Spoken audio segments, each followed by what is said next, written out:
peloton. Oui, tout est possible. Apparemment, nous allons assister à un sprint massif du peloton.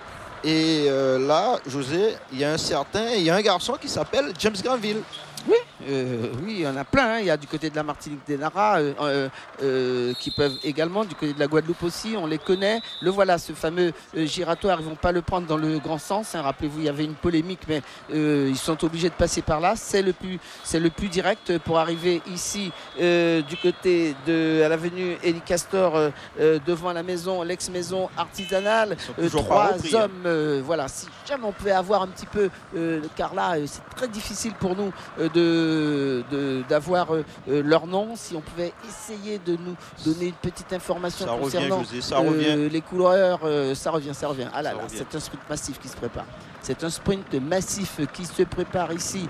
On va voir, voilà, on va essayer à 1 km. Une accélération de Patrice de Nescando, me semble-t-il. C'est son style. C'est celui de Patrice de Nescando qui a appuyé sur les pédales. Il a appuyé, à moins que ce soit Maurice Buzaré. C'est où Patrice Buzaré? J'ai l'impression que c'est Maurice Buzaré, José. J'ai l'impression que c'est Maurice Buzaré qui devrait parler. Oui, c'est Maurice Buzaré. C'est Maurice Buzaré. Il a l'habitude de ce genre de... Voilà. Rappelez-vous, à Saint-Laurent, une fois, il avait fait la même chose. Et à Kourou aussi, José. Voilà, donc la flamme rouge, dans quelques secondes, me semble-t-il, elle est arrivée pour lui en ce qui concerne Maurice Buzaré d'ici quelques instants. Maurice Buzaré qui est bien parti. Il a fait le trou, mais attention, derrière, ça revient très vite. Il ne s'est pas retourné. Ils sont à moins de 700 mètres de la ligne d'arrivée. Il y a un coureur qui revient, José, comme une moto. Et c'est qui ce coureur, oh là là, qui revient sur Maurice Buzaré? C'est le coureur, me semble-t-il, de Torini. Ils se sont relevés. Il est parti.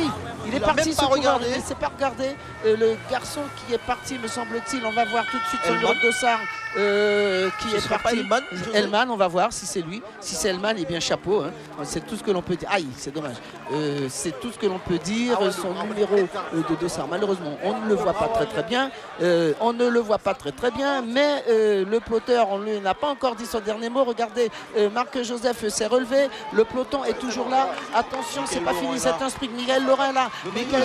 Le maillot jaune est là. Le maillot jaune est également présent. Le maillot jaune est également présent. Attention, le maillot jaune.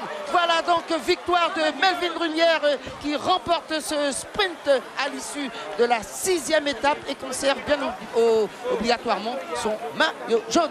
Ah oui, José. Victoire donc du maillot jaune. Alors Melvin Brunière, il nous a montré un atout supplémentaire, sprinter, rouleur. José, il a roulé, vous avez vu? Mais oui, mais que vous